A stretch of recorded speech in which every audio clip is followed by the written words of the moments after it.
Excellences, Mesdames et Messieurs, chers amis.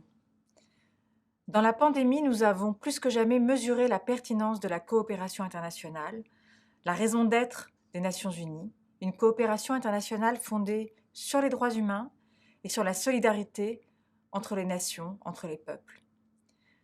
Alors que se nouait une crise éducative inédite, l'UNESCO a rassemblé plus de 170 partenaires dans une coalition mondiale pour l'éducation. Nous avons agi dans 110 pays pour assurer la continuité éducative et pour rouvrir les écoles pour tous et surtout pour toutes. Car faute d'être protégées par l'école, nous savons que 10 millions de filles pourraient être mariées de force d'ici 2030.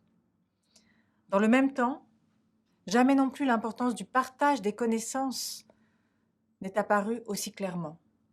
Et c'est tout l'enjeu de la recommandation sur la science ouverte, adoptée en novembre dernier, ici à Paris, par notre conférence générale. Elle vise à rendre la science plus multidisciplinaire, plus équitable, plus accessible à tous et notamment aux pays du Sud, et in fine, plus efficace. De manière générale, cette pandémie a souligné à quel point les solutions à tous les défis qui sont les nôtres ne pouvaient être que concertées et mondiales. Évidemment pour préserver la planète et la diversité du vivant.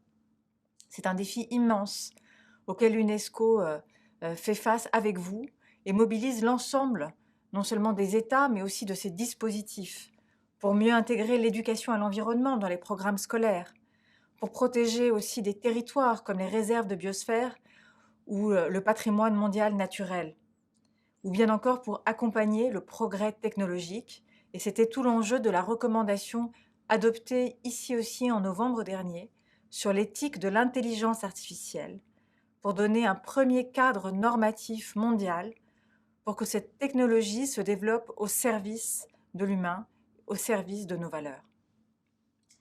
Excellencies, ladies and gentlemen, education can help resolve these challenges. That's why our Futures of Education report calls for a new social contract so we can protect education as a global common good. But to do this, we need better and more investment.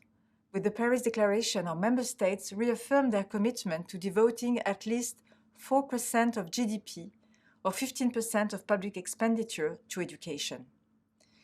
We will have the opportunity to reinforce this call next September at the Transformation Education Summit convened by the Secretary General Antonio Guterres. This event will build on the in-depth review of progress toward the Sustainable Development Goal on education to be conducted by the High-Level Political Forum next July.